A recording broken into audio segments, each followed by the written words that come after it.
welcome back to Strength in Your Storm. Today I want to talk about something that really hits home for me. What does cancer look like? I think perhaps we feel we know what cancer looks like, or we can spot someone who has cancer. I remember watching a show not long after I was diagnosed with cancer and after one of my surgeries.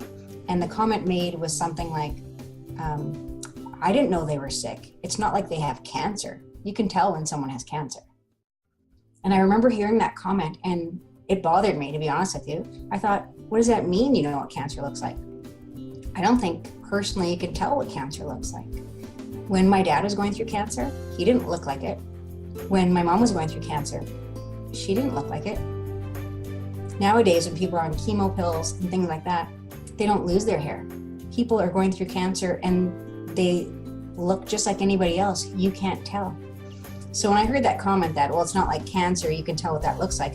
I know people don't mean anything by their comments, but I really wanted to share with everybody that you can't always tell when someone is going through cancer. And I'd like to share something with you. I'm going to share my screen. Does cancer look like this? Does cancer look like this? How about this? I had to throw in my Raider stuff. I love the Oakland Raiders. I always do all my cooking in my aprons. So I had to throw that in. Do we know what cancer looks like? Before I even answer that question, I wanted to ask some other people if they could spot someone who had cancer, or if you could tell when someone is going through a storm. So let's see what they had to say. Can you spot someone who has cancer? I think you can. I think that obviously if someone's going through treatment, you see certain signs where they look frail or they don't have hair. But I've had family members go through cancer and not lose their hair. Mm-hmm. So you really can't spot someone with cancer. I think you can spot someone that maybe is going through chemo, but you might not be able to spot most people that go through cancer. There's a lot of people that go through cancer that don't lose their hair. Mm-hmm.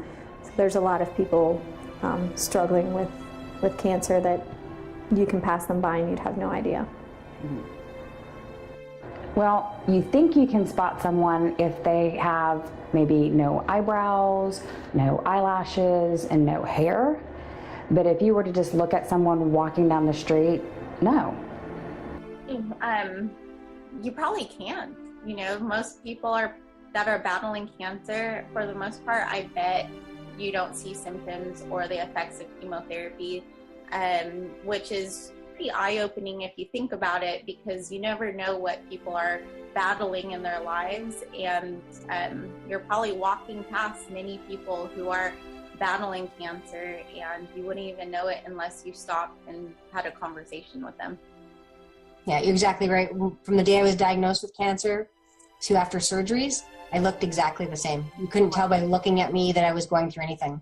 I never had chemotherapy or radiation, but even my mom, who had chemotherapy, never lost one hair on her head. So you'd never know by looking at her. So nowadays, just with some of the drugs the way they are, you don't necessarily lose your hair, and there's no way to tell because all the scars are now underneath all the clothing, so you can't see.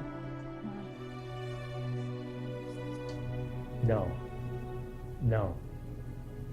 Particularly nowadays, because of people's mindsets and how they're working with it and how they're healing. No, I cannot. Can you tell someone is going through a storm by looking at them? Absolutely not. I think that unless you're really close to someone, you don't see those things in their mannerisms or in their eyes that shows that they're going through something.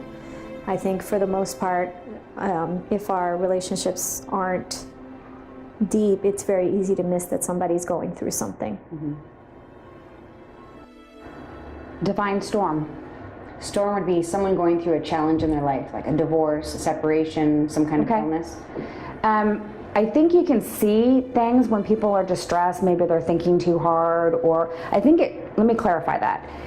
When you know somebody already and you see a change, they're not themselves.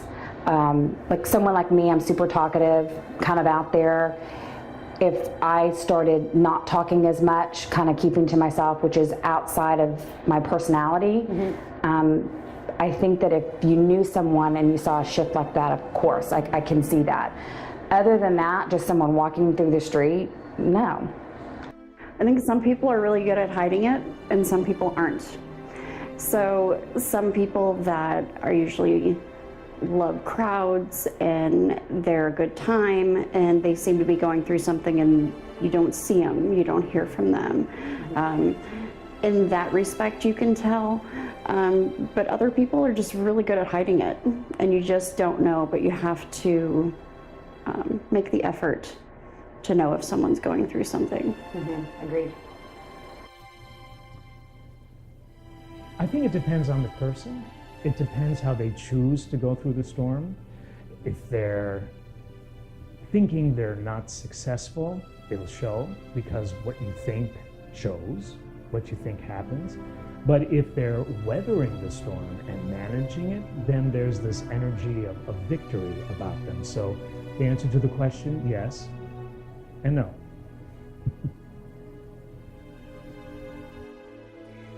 Most of the time, I bet you can't. I think nowadays with social media and everything, we're trained to make sure we're only putting, our best foot forward, for lack of a better description or term, that it takes a lot of bravery for somebody to open up on their walk. And I think as a people, we should be more open to hearing about what people are walking through, because at some point of our lives we're all going to walk through a storm, and I never want anyone that I love and care about feel like they can't open up because they need to portray a perfect life. And I think right now, the way that our culture is going with social media and everything, I think like people feel the pressure to make sure that they hide their storms rather than opening up.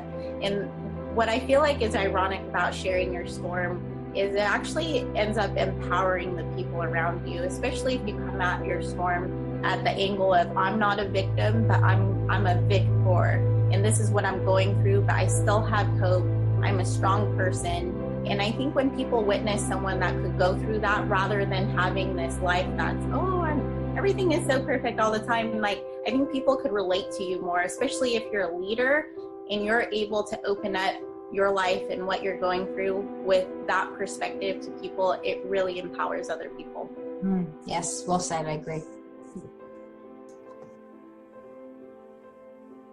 So my thoughts on that, I believe if you personally know somebody, I think that you can tell they're going through a storm because of the way they're acting, that you'll be able to see the hurt or the pain in their eyes.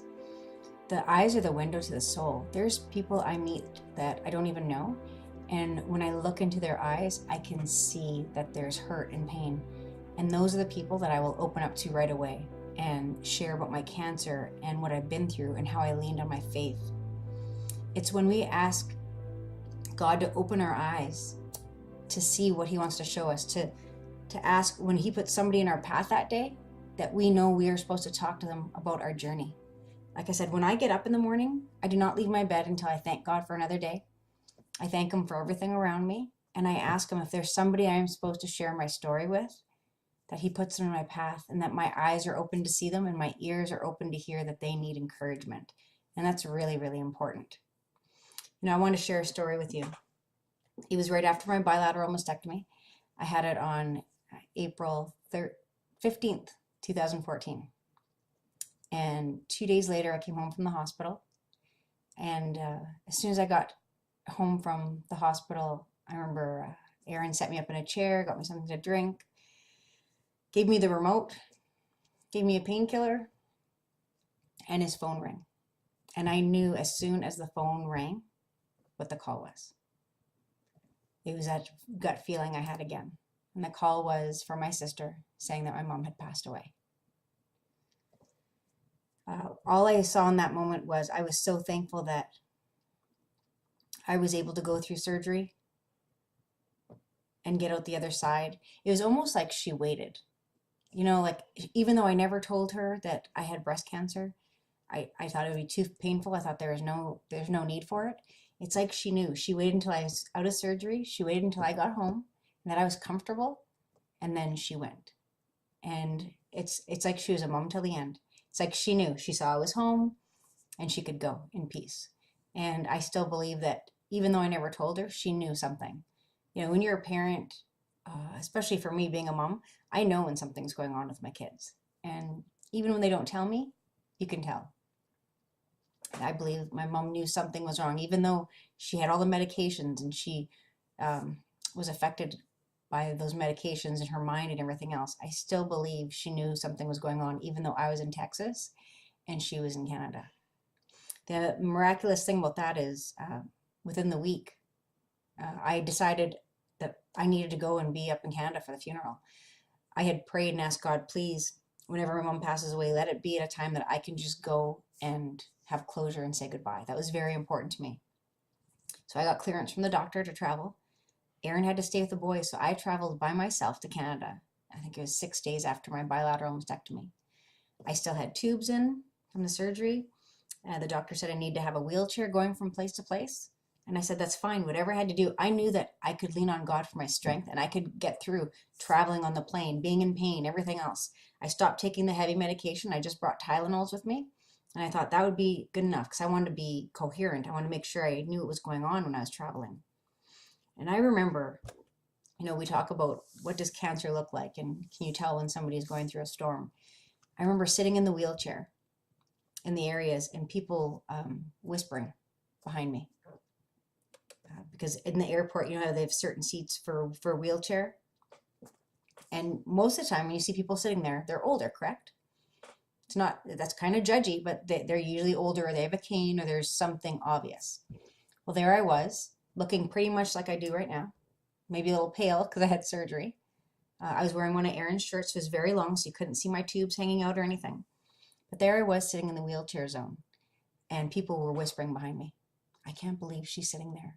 I guess she wants to be first on the plane. She wants to grab the best seat. Because it was Southwest, so that's when you board and you get the best seats, right? And they were whispering, and I could hear them, and it took everything not to say something. I just sat there because I was so numb. I was thinking I just went through a surgery. I just lost a part of my body.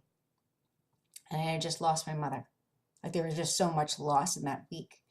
And then I was sitting there and listening to them. Because I looked healthy, because I looked normal, they were judging me. You know, they didn't know that I had just been through something and then I was traveling now to say goodbye to my mom. And they judged me. It was so uncomfortable. Because I looked normal, they would whisper. And I remember sitting there and tears just quietly streamed down my face. I didn't move a muscle. I didn't say a word. I wasn't strong enough at the moment to just turn around and say, you know what? I just had surgery and I'm going to my mom's funeral. I didn't have the strength at that moment to say that. Instead, I just sat there in a quiet strength knowing it's okay, Michelle. They don't know.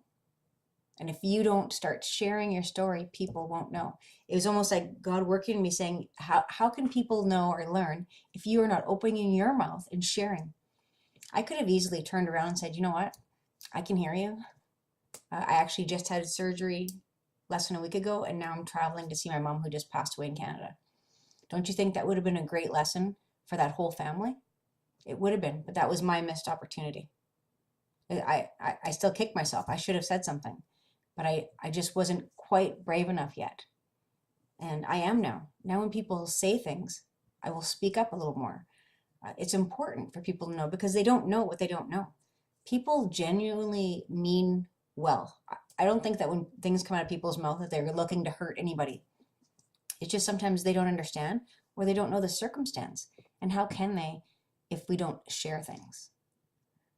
You know, when I was after my bilateral mastectomy and when I was traveling to Canada, I remember at one of the airports, I believe I was in Toronto, and they brought me with the wheelchair we have to go through security. They made me walk through the security. I was walking slow, but I could walk.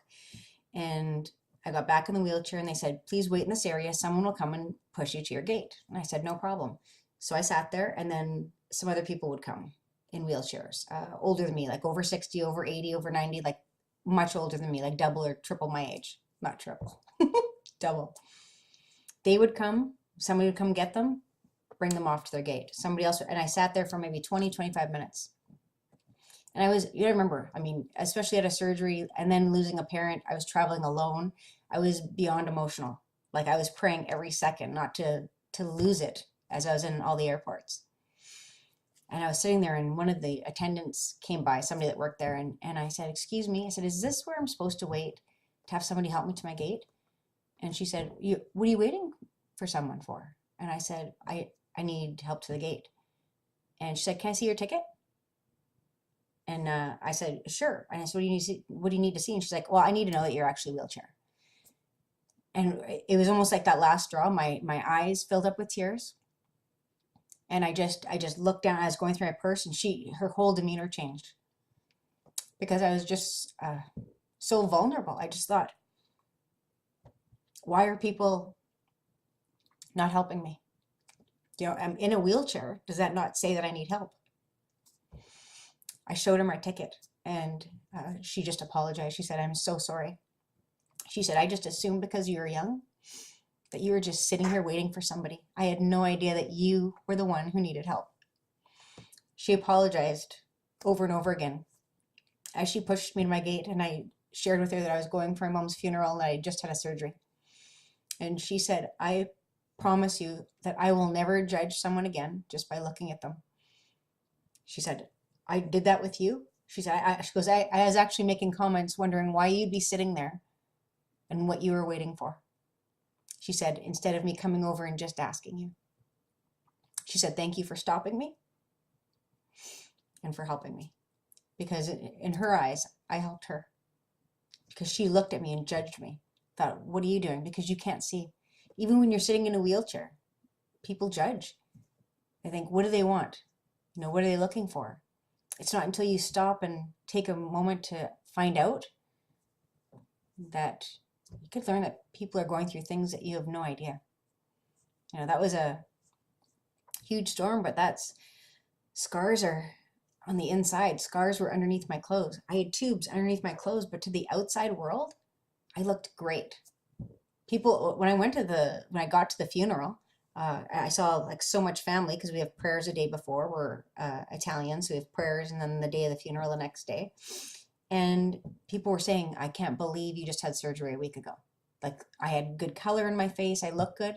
And all I kept saying to them is, yes, because I'm leaning on God for my strength, because God is taking care of me. And I made sure I told everybody that. And they'd say, how did you travel here alone? And I would say, God gave me strength. I don't know that I could have done it alone. And I don't know that I could have. It was very painful. But I'm so thankful that I have my faith to lean on, because I just don't know how I'd do it any other way.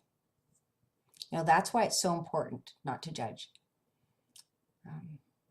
I talked about it a little bit last week, but this is a perfect example of judging. You can't judge someone by looking at them, because you can look at somebody who seems to have it all together, a smile and well-dressed and everything else, and those can be the people that are going through the biggest storm right now. And maybe the only way they know how to get through it is to look a certain way or do certain things. But if you look deep into someone's eyes, like if you really look deep, you will see hurt and pain, or you will see joy and peace. So next time you're talking to somebody, look into their eyes. When they're talking and you say, how are you? Look at them. Find out how they really are. Because sometimes we ask and then we're like, hey, how you doing? And we're not really paying attention. It's just the way life is.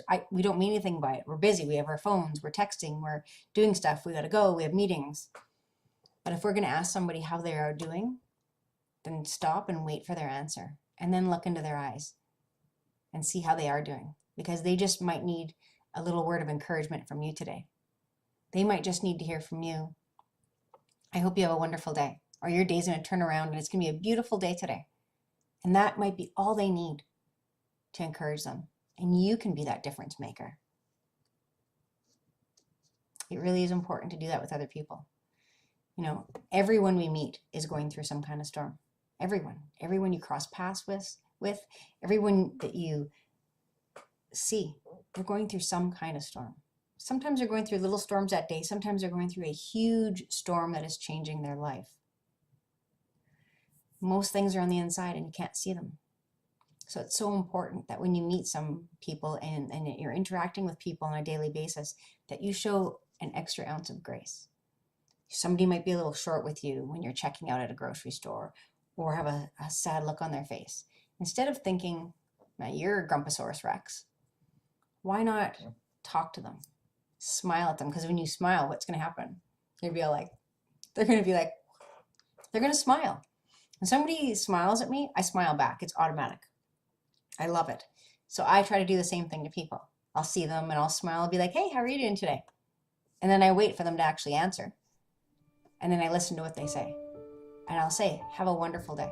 Or I'll say, thank you so much for your help today. It was awesome. It's okay to do that. It's okay to be kind, because we need more grace.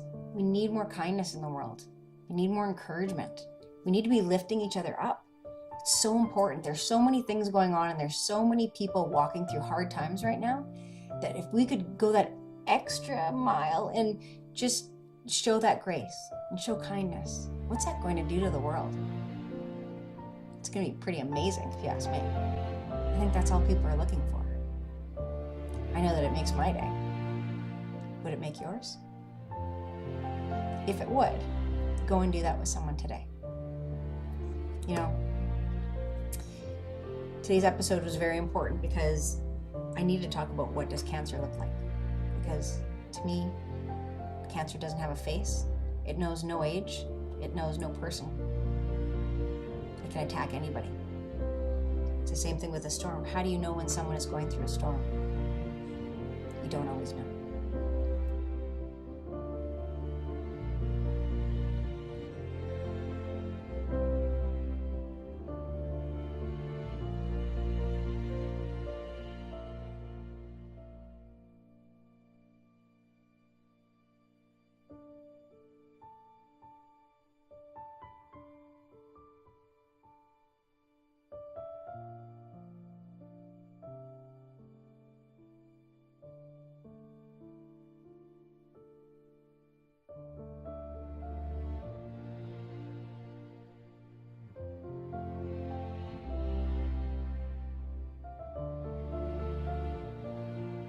Without thinking about it, we judge.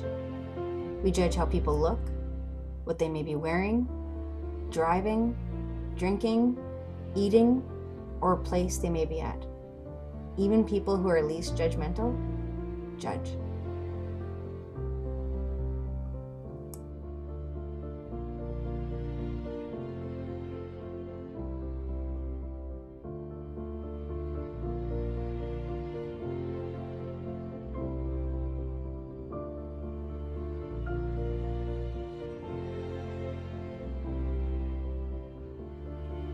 Please keep that in mind this week as you go forward.